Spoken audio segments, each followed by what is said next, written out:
প্রিয় শিক্ষার্থী, আশা করি তোমরা সবাই ভালো আছো। ধারাবাহিক অনলাইন ক্লাসে তোমাদেরকে স্বাগতম। আজকে আমরা রসায়ন দ্বিতীয় পত্রের আরেকটি টপিকস নিয়ে কথা বলবো।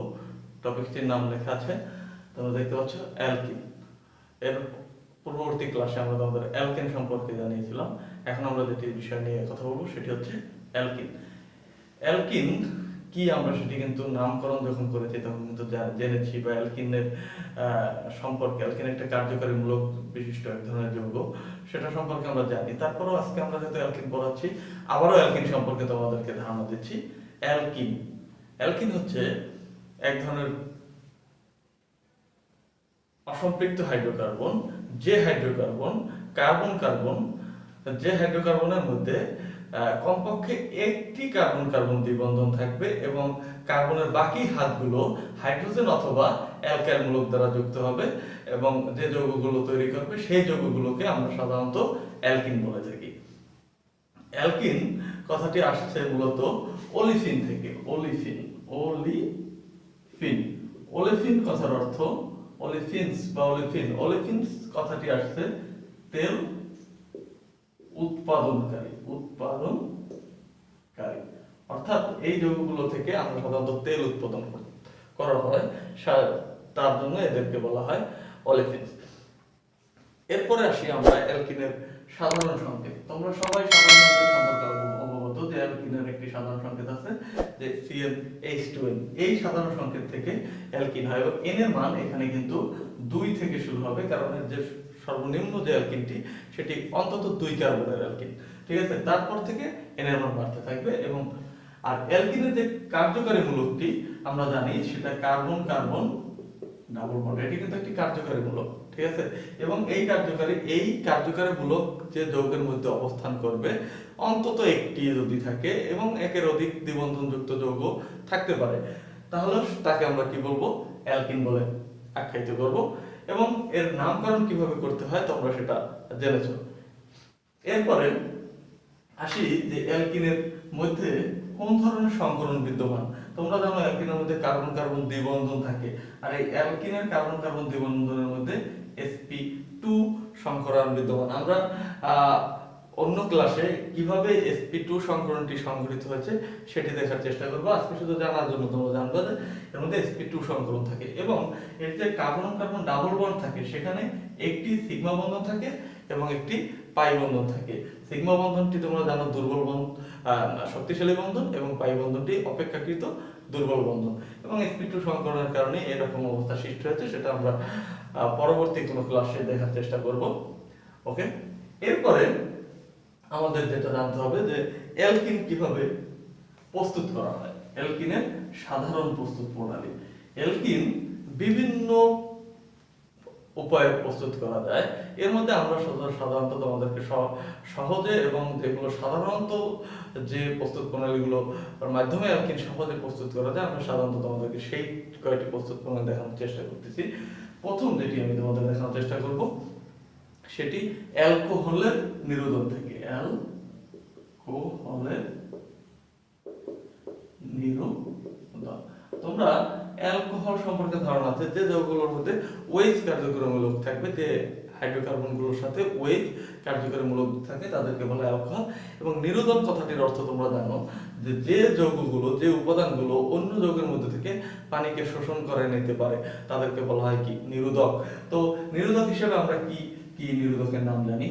H2SO4 থাকতে পারে, ফসফরিক অ্যাসিড থাকতে পারে, Al2O3 থাকতে পারে, অ্যালুমিনা, ঠিক আছে? এই নিরোধকগুলোর উপস্থিতিতে যদি আমরা কোনো অ্যালকোহলকে উত্তপ্ত করি তখন সেখান থেকে আমাদের কি পানি অপসারণের মাধ্যমে যে যৌগটি উৎপন্ন হবে সেটাই হচ্ছে অ্যালকিন।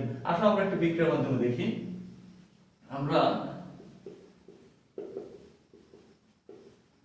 আমরা একটা অ্যালকোহল নিলাম, নাম কি?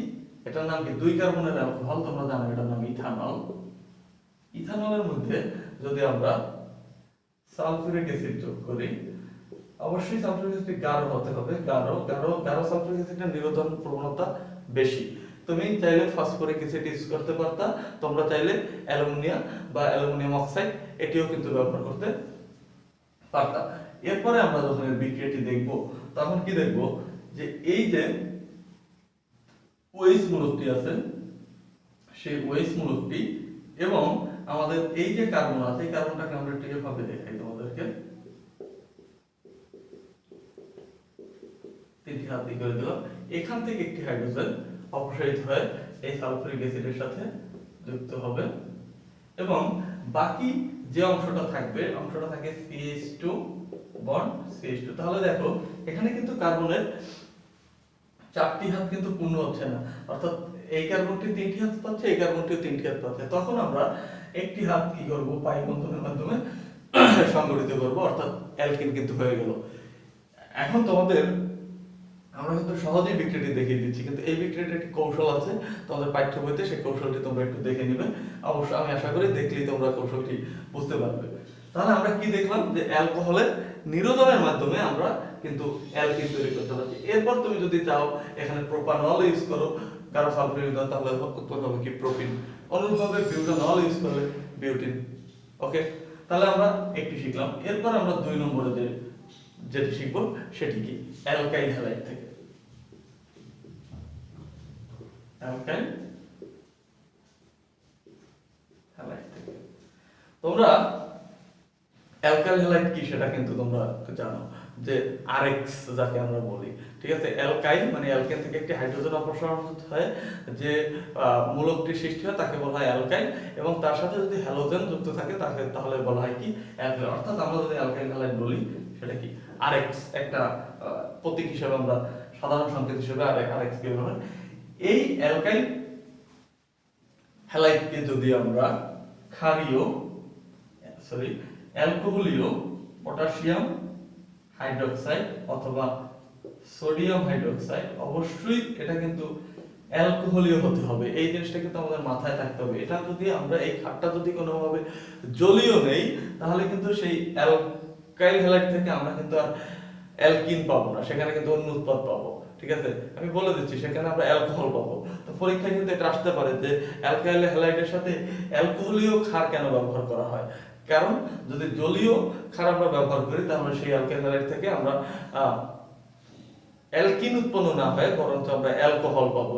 আর এর জন্য এখানে কিন্তু অ্যালকোহলীয় পটাশিয়াম হাইড্রোক্সাইড বা সোডিয়াম হাইড্রোক্সাইড ব্যবহার করা হয়। তখন কি হবে, আমাদের এই এক্স অংশটি এই পটাশিয়ামের সাথে বিক্রিয়া করবে এবং আমাদের যে অ্যালকাইল যে অংশটি থাকবে সেই অ্যালকাইল অংশটির মধ্য থেকে একটি হাইড্রোজেন গিয়ে এই OH এর সাথে যুক্ত হয়ে পানি উৎপন্ন করবে এবং বাকি যে অংশটি থাকবে তারা কিন্তু পাই বন্ধন গঠনের মাধ্যমে অ্যালকিন উৎপন্ন করে নেবে কার্বনের মধ্যে। তাহলে আমরা একটি সাধারণ সংকেত তো দেখলাম, এখন একটি বিক্রিয়ার মাধ্যমে দেখি। সাধারণ সংকেতের মাধ্যমে কি হয়, এখানে উৎপন্ন হবে KX প্লাস পানি প্লাস আমাদের কার্বন ডাবল বন্ডের যে যৌগ আছে সেটি। এখন আমরা যদি একটা অ্যালকাইল হ্যালাইড ইউজ করি CH3 CH2 Cl, আচ্ছা তোমরা জানো এটার নাম কি, CH3 CH2 Cl অর্থাৎ ইথাইল ক্লোরাইড। ইথাইল ক্লোরাইডকে আমরা যদি অ্যালকোহলীয় ক্ষার দ্বারা বিশ্লেষণ করি তাহলে একটু দেখো, আমরা এটা একটু আগের মতো করে একটু ভেঙে লিখি তাহলে বোঝার জন্য তোমাদের একটু সুবিধা হবে। এই ক্ষারটি পটাশিয়ামের সাথে পটাশিয়াম ক্লোরাইড, আর এখান থেকে একটি হাইড্রোজেন এই OH এর সাথে যুক্ত হয় পানি এবং বাকি থাকতেছে কি দেখো CH2 বন্ড CH2। ঠিক অনুরূপভাবে আগের যেভাবে আমরা দেখছি যে একটি পাই বন্ধন গঠন করবে, এখানে কিন্তু একটি পাই বন্ধন গঠন করে আমাদের কি যে অ্যালকিনটি দরকার সেই অ্যালকিনটি কিন্তু আমরা প্রস্তুত করে নিতে পারবো। তাহলে আমরা কি শিখলাম, অ্যালকাইল হ্যালাইড থেকে অ্যালকিন প্রস্তুতি। এরপরে আরো একটি পদ্ধতিতে আমরা অ্যালকিন প্রস্তুত করতে পারি, সেটি হচ্ছে সন্নিহিত অ্যালকাইল হ্যালাইড। সন্নিহিত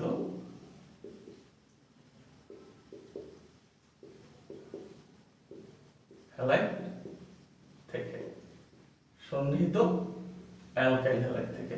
সন্নিহিত অ্যালকাইল হ্যালাইডটি কি, আমরা যে অ্যালকাইল হ্যালাইড বা যে অ্যালকেনগুলো নিয়ে কাজ করছিলাম সেই অ্যালকেনের যদি পরপর 2 কার্বনের 2টি হ্যালোজেন মূলক থাকে তখন যে অ্যালকাইল হ্যালাইডটি হয় তাকে বলা হয় সন্নিহিত অ্যালকাইল হ্যালাইড। আর এটিকে আমরা রসায়নের ভাষায় যদি বলি তাহলে এটিকে ভিসিনাল অ্যালকাইল হ্যালাইড বলা হয়। ভিসিনাল আরো এক ধরনের অ্যালকাইল হ্যালাইড তোমরা পরিচয় পাবে যে দেখবা যে একটা কার্বনই দুটি হ্যালোজেন মূলক থাকতে পারে, তখন তাদেরকে কিন্তু বলা হয় জেমিনাল অ্যালকাইল হ্যালাইড। জেমিনাল অ্যালকাইল একই কার্বনে যদি দুইটা থাকে তাকে বলা হয় জেমিনাল। আর যদি পাশাপাশি দুইটি কার্বনে যদি দুইটি অ্যালকাইল হ্যালাইড থাকে তাহলে বলা হয় ভিসিনাল, বা বাংলায় যদি বলি সন্নিহিত অ্যালকাইল হ্যালাইড। আমরা এই সন্নিহিত অ্যালকাইল হ্যালাইডের মাধ্যমেও কিন্তু আমাদের অ্যালকিন প্রস্তুত করতে পারবো। কিভাবে দেখো,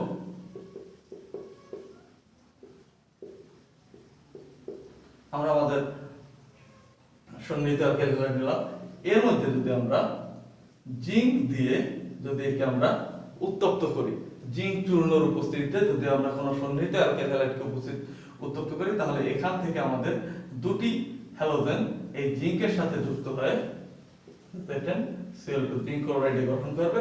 এবং যেহেতু এখান থেকে দুইটি হ্যালোজেন সরে গেছে অর্থাৎ দুটি হাত খালি হয়ে গেছে, সেখানে কি যে কার্বনটি থাকবে, যে কার্বন পরমাণুদ্বয় থাকবে তারা কিন্তু ডাবল বন্ড গঠন করে নেবে, অর্থাৎ একটা অ্যালকিন হয়ে গেল।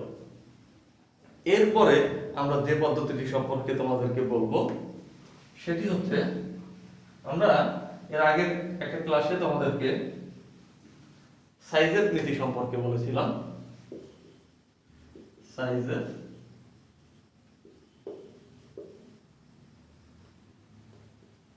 নীতি, ঠিক আছে। সাইজের নীতিতে ছিল আমাদের ডিহাইড্রোহ্যালোজেনেশন, অর্থাৎ আমরা একটা অ্যালকাইল হ্যালাইড থেকে হাইড্রোজেন এবং হ্যালোজেন পরমাণুকে অপসারণের মাধ্যমে সেখানে একটা ডাবল বন্ড তৈরি করার যে পদ্ধতি, সেই পদ্ধতিকে বলা হয় আমাদের সাইজের নীতি। তো সাইজের নীতির বিষয়ে আমাদের একটি ক্লাস আছে, তোমরা সেই ক্লাসটি দেখে নিলে এই পদ্ধতিতেও তোমরা কিন্তু অ্যালকিন তৈরি করতে পারবে। এরপর আমি তোমাদেরকে আরেকটা বিষয় নিয়ে কথা বলতে যাচ্ছি যে অ্যালকিনের, আমরা সাধারণত অ্যালকিনের ক্ষেত্রে দুই ধরনের অ্যালকিন পাওয়া যায়, একটা প্রতিসম অ্যালকিন, প্রতিসম, একটা অপ্রতিসম। প্রতিসম অ্যালকিন আর একটা অপ্রতিসম অ্যালকিন। আমরা সাধারণত যে ভুলটা করে থাকি যে আমাদের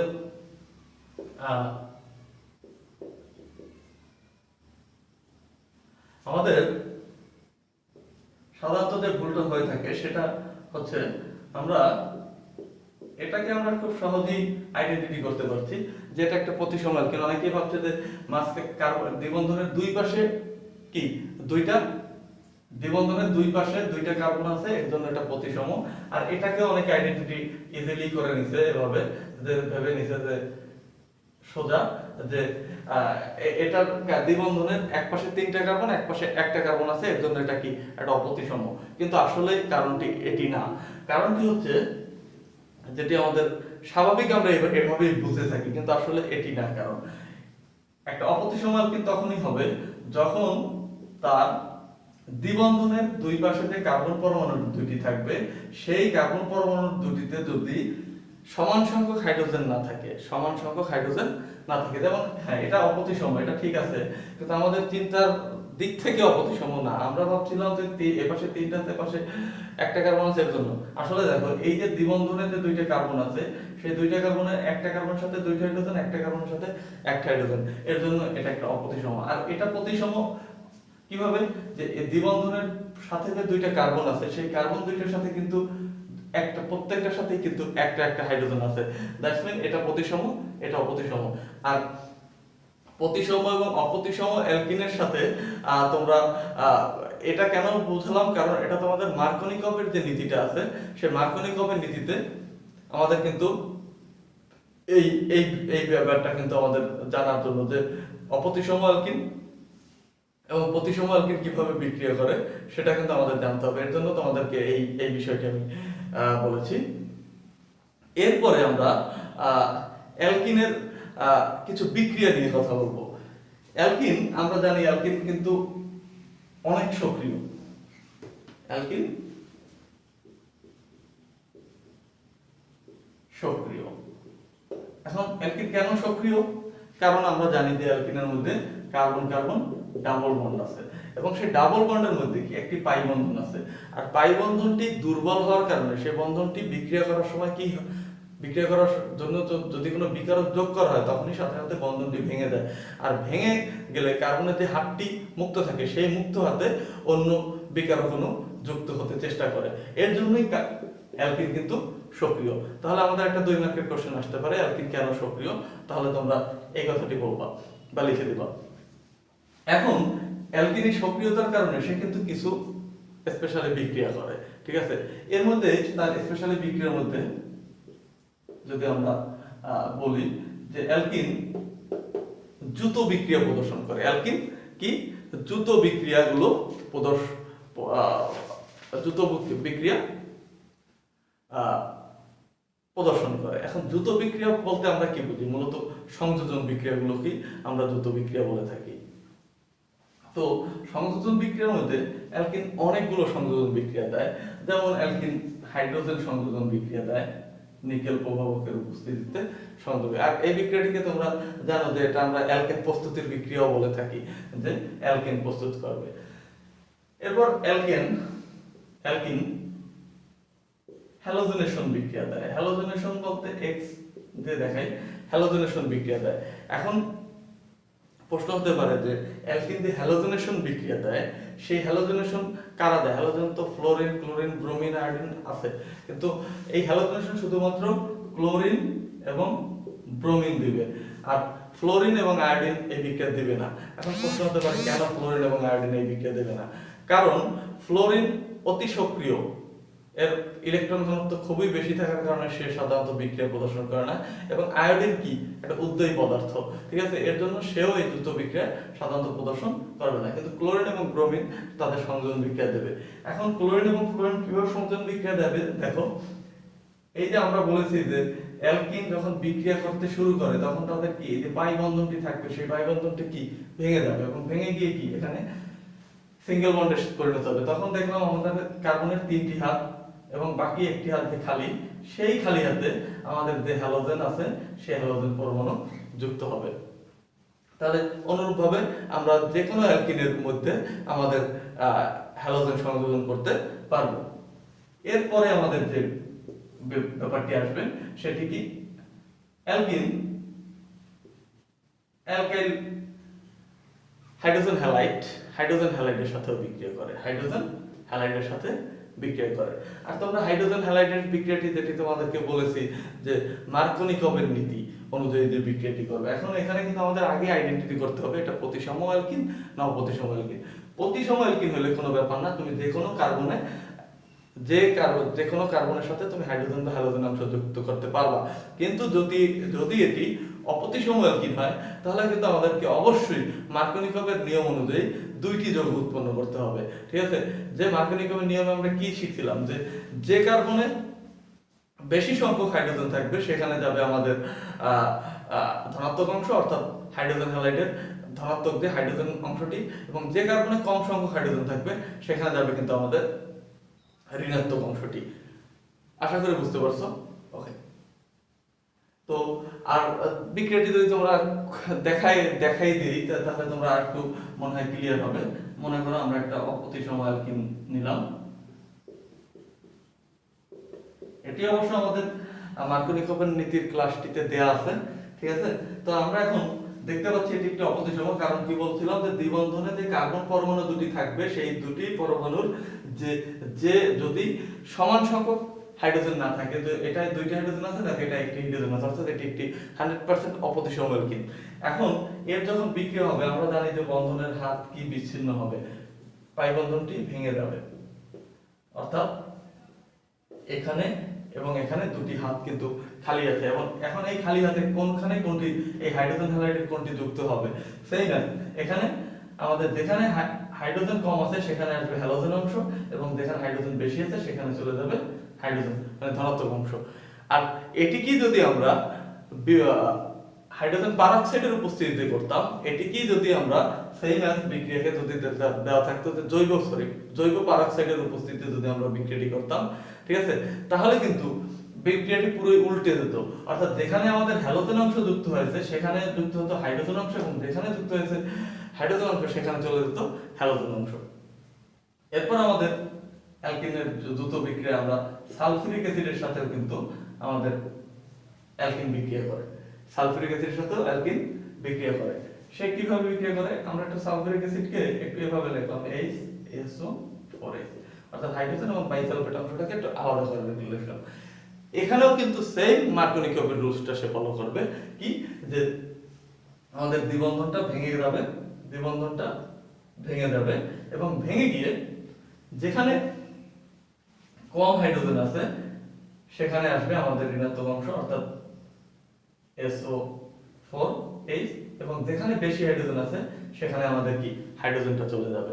এখন এই যে যৌগটি, এই যৌগটি একটা অস্থায়ী যৌগ, এই যৌগটি কিন্তু এত সময় থাকবে না। এই যৌগটি কি হবে, এই যৌগটিকে আমরা যখন আদ্র বিশ্লেষণ করব, অর্থাৎ আমরা পানি দিয়ে অম্লীয় আদ্র বিশ্লেষণ করব, তখন কি হবে জানো, তখন আমাদের এই বাইসালফেট অংশটি আমাদের পানির মধ্যে যে H+ অংশ আছে এবং OH- অংশ আছে, সেই প্লাস অংশের সাথে বাইসালফেট অংশটি যুক্ত হয়ে সালফিউরিক অ্যাসিডে পরিণত করবে, এবং OH অংশটি গিয়ে আমাদের এই যে কার্বনটি দিয়ে বাইসালফেট অপসারিত হয়েছে সেই কার্বনে OH অংশটি যুক্ত হবে। অর্থাৎ আমরা অ্যালকিনকে যদি সালফিউরিক অ্যাসিড দ্বারা আদ্র বিশ্লেষিত করি তাহলে কিন্তু আমরা ফাইনালি যে উৎপত্তি পাবো সেটি কি অ্যালকোহল। ওকে, তাহলে আমরা অ্যালকিনের যে বিক্রিয়া দেখলাম, অ্যালকিন সক্রিয় এবং সক্রিয়তার কারণে সে কিন্তু কতগুলো বিক্রিয়া করলো, হাইড্রোজেন সংযোজন করলো, এটা আমরা অ্যালকিন প্রস্তুতির সময় দেখেছি, হ্যালোজেন সংযোজন করলো, হাইড্রোজেন হ্যালাইড সংযোজন করলো, এবং সালফিউরিক অ্যাসিড সংযোজনও করলো। এরপর আরো সে সংযোজন বিক্রিয়া করে, যেমন তোমরা এটিও জানো যে অ্যালকিনের সংযোজনে অ্যালকিন ওজোন সংযোজন করে, ওজোন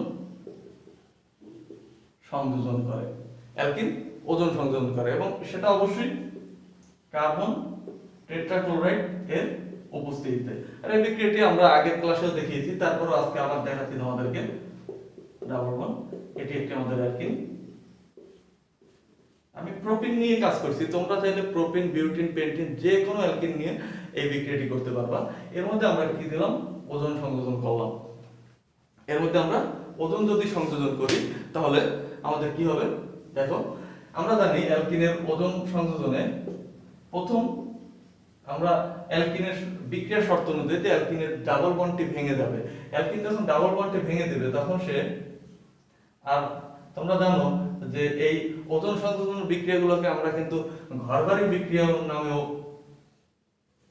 বলে থাকি, ঠিক আছে। অনেকটা দেখতে ঘরের মতো হচ্ছে না, এখানে আমাদের ওজোন ভেঙে আমাদের ওজনটা তৈরি, কিন্তু এই যে ওজোন যে জিনিসটা তৈরি হচ্ছে এটা কিন্তু একটা অস্থায়ী যৌগ, ঠিক আছে। এখানে একটা অ্যালকিন ওজোনাইড, ঠিক আছে, এটা ওইরকম কোন নাম নেই, এটা 3 কার্বনের একটা প্রোপিন ওজোনাইড তৈরি করছে, কিন্তু এই প্রোপিন ওজোনাইডটা বেশিক্ষণ কিন্তু স্থায়ী থাকবে না, এটা কিন্তু ভেঙে যাবে। এবং এই প্রোপিন ওজোনাইডকে যদি আমরা জিঙ্কের উপস্থিতিতে আদ্র বিশ্লেষণ করি, জিঙ্কের উপস্থিতিতে যদি আমরা আদ্র বিশ্লেষণ করি তাহলে দেখা যাবে এই মাঝ বরাবর ভেঙে যাবে, অর্থাৎ এই জিঙ্ক অক্সিজেনের সাথে যুক্ত হয়ে জিঙ্ক অক্সাইড গঠন করবে এবং বাকি অংশ ভেঙে যাবে। আর ভেঙে গিয়ে আমরা জানি যে দুই ধরনের যৌগ তৈরি করতে পারে, অর্থাৎ কার্বনিল যৌগ তৈরি করবে, যৌগ তৈরি করবে। আর কার্বনিল যৌগ বলতে তোমরা জানো কার্বনিল যৌগের মধ্যে কি অ্যালডিহাইড এবং কিটোনকে আমরা সাধারণত বলে থাকি। তার মানে এখান থেকে এই অ্যালকিন ওজোনাইডটি ভেঙে গিয়ে আমাদের কিন্তু অ্যালডিহাইড বা কিটোন, দুইটা অ্যালডিহাইডও তৈরি হতে পারে, কিটোনও তৈরি হতে পারে। তাহলে দেখো আমরা যে যৌগটি প্রোপিন দিয়ে করেছি সেখানে কি উৎপন্ন হয়েছে, এখান থেকে ওজোনটা ভেঙে যাবে, তাহলে এই যে পাশের যে যৌগটা থাকে সেটি কি CH3CHO, CH3CHO, তাহলে এটি কিন্তু আমরা পেয়ে গেলাম ইথানল। আর বাকি যে যৌগটি থাকে CH2O, আর এই অক্সিজেনটা তো জিঙ্কের সাথে যুক্ত হয়ে গেছে, থাকে CH2O, এর পরিবর্তে আমরা লিখতে পারি HCHO, অর্থাৎ কি মিথানল। তাহলে তোমরা দেখতে পাচ্ছ যে অ্যালকিনের ওজোন সংযোজনের মাধ্যমে আমরা কিন্তু অ্যালডিহাইড তৈরি করতে পেরেছি। এখানে দুইটি আমার অ্যালডিহাইড তৈরি হচ্ছে, আর আমি যদি এখানে শাখাযুক্ত অ্যালকিন ব্যবহার করতাম তাহলে কিন্তু আমরা কিটোনও পেতে পারতাম, ঠিক আছে। তাহলে অ্যালকিনের ওজনীকরণের মাধ্যমে আমরা অ্যালডিহাইড বা কিটোন যে কোনো যৌগ পেতে পারি। তাহলে আমরা দেখলাম যে অ্যালকিন কিন্তু অনেক সক্রিয় এবং সক্রিয়তার কারণেই কিন্তু সেই বিক্রিয়াগুলো করে। এরপর আমরা আরো একটা অ্যালকিন বিক্রিয়া করে, সেটা বেয়ার পরীক্ষা বা অ্যালকিনের জারণ। সেটা আমরা অ্যালকিনের শনাক্তকরণের মধ্যে দিয়ে বুঝিয়ে দেবো তোমাদের। এখন লাস্ট আমাদের যে টপিকটা সেটি শনাক্তকরণ। শনাক্তকরণ অ্যালকিন শনাক্ত করার জন্য আমাদের সবচেয়ে সোজা যে প্রসেসটি ইউজ করি সেটি হচ্ছে ব্রোমিন দ্রবণ সংযোজন। অর্থাৎ আমরা কোনো অ্যালকিনের মধ্যে যদি ব্রোমিন দ্রবণ যোগ করি, ব্রোমিনের একটা সলিউশন যদি আমরা যোগ করি, ঠিক আছে, তাহলে তোমরা জানো ব্রোমিনের কালারটি থাকে লাল বর্ণের, লাল বর্ণের ব্রোমিন কালার থাকে। আর যদি আমরা অ্যালকিনের মধ্যে ব্রোমিন দ্রবণ যোগ করি তাহলে আমরা অ্যালকিন যেহেতু দ্রুত বিক্রিয়া প্রদর্শন করে, সেই দ্রুত বিক্রিয়া প্রদর্শন হেতু সে ব্রোমিনের সাথে বিক্রিয়া করবে এবং ব্রোমিন এর সাথে বিক্রিয়া করে সে ব্রোমিনের লাল বর্ণ কি দূর করবে, লাল বর্ণ দূরীভূত হবে। আর যদি লাল বর্ণ দূরীভূত হয়ে যায় তাহলেই আমরা বুঝতে পারবো যে আমাদের বিক্রিয়ক যে উপাদানটি ছিল সেটি ছিল কি অ্যালকিন। এবং অনুরূপভাবে তোমরা এর নামকরণ জানো যে এখানে যদি দুইটি ব্রোমিন হয় তাহলে কি, যদি 2 কার্বনের হয় তাহলে 1,2 ডাইব্রোমো ইথেন, যদি 3 কার্বন হয় তার যেখানে দ্বিবন্ধনী থাকবে সেখানে যুক্ত হবে তাহলে 1,2 ডাইব্রোমো প্রোপেন, ঠিক আছে। যদি মাঝখানে কোনো জায়গায় থাকে তাহলে ওই অনুরূপভাবে তোমরা নামকরণ করে নেবে। তাহলে এই পদ্ধতিতে কিন্তু আমরা অ্যালকিন শনাক্ত করতে পারি কি ব্রোমিন পানির দ্বারা। এবং আমাদের আরেকটি যে প্রক্রিয়া আছে যেটি আমরা বলছি যে অ্যালকিনের এটা একাধারে শনাক্তকরণ প্রসেসও, আবার আরেকধারে আমরা একে বলতে পারি এটি অ্যালকিনের একটি সংযোজন বিক্রিয়া বা অ্যালকিনের একটি বিক্রিয়াও বলতে পারি, ঠিক আছে। সেটি কি, সেটি বিজ্ঞানী বেয়ারের নাম অনুযায়ী বেয়ার পরীক্ষা নামেও পরিচিত। এবং এটি অ্যালকিনের শনাক্তকরণ পরীক্ষা এবং অ্যালকিনের জারণ বিক্রিয়াও আমরা বলতে পারি। আর এই বেয়ার পরীক্ষা আমরা যেটি ব্যবহার করি সেটি কি ক্ষারীয় KMN অপর ক্ষারীয় পটাশিয়াম পারম্যাঙ্গানেট। ক্ষারীয় পটাশিয়াম পারম্যাঙ্গানেট, এরা পটাশিয়াম পারম্যাঙ্গানেট ও পটাশিয়াম হাইড্রোক্সাইড এরা বিক্রিয়া করে উৎপন্ন করে পটাশিয়াম ম্যাঙ্গানেট A2MnO4 এবং পানি এবং জার্মান অক্সিজেন এই জার্মান অক্সিজেনটি, অর্থাৎ এই ক্ষারীয় দ্রবণটি যখন নেওয়া হয় তখন তারা জার্মান অক্সিজেন উৎপন্ন হওয়া থাকে। আর এই জার্মান অক্সিজেনটিকে যদি আমরা কোনো অ্যালকিনের মধ্যে আমরা যোগ করি তখন এই জার্মান অক্সিজেন এবং পানি এরা অ্যালকিনের যে স্বভাবগত যে বিক্রিয়াতে ডাবল বন্ড ভেঙে যাবে সেখানে যে হাতটি খালি হয় সেই খালিয়াতে দুটি OH মূলক যুক্ত হয় গ্লাইকল প্রস্তুত করবে, আর গ্লাইকল যখন প্রস্তুত হবে তোমাদেরকে আগে যেটা বলা হয়নি, এই ক্ষারীয় পটাশিয়াম পারম্যাঙ্গানেটের বর্ণতে থাকে বেগুনি কালারের ক্ষারীয় পটাশিয়াম পারম্যাঙ্গানেট, ঠিক আছে। এই ক্ষারীয় পটাশিয়াম পারম্যাঙ্গানেটকে যদি আমরা কোনো অ্যালকিনের মধ্যে যোগ করি তাহলে কিন্তু অ্যালকিনের এই যে আমাদের বেগুনি বর্ণটি সেটি কিন্তু দূর হয়ে যাবে। আর এই বর্ণ দূর হওয়ার থেকেই আমরা আইডেন্টিটি করতে পারবো যে আমাদের দ্রবণটি ছিল অ্যালকিন। ওকে, সেটা এনি হাউ অ্যালকিন হতে পারে। তাহলে শিক্ষার্থীরা আজকের ক্লাসে আমরা অ্যালকিন সম্পর্কে বিস্তারিত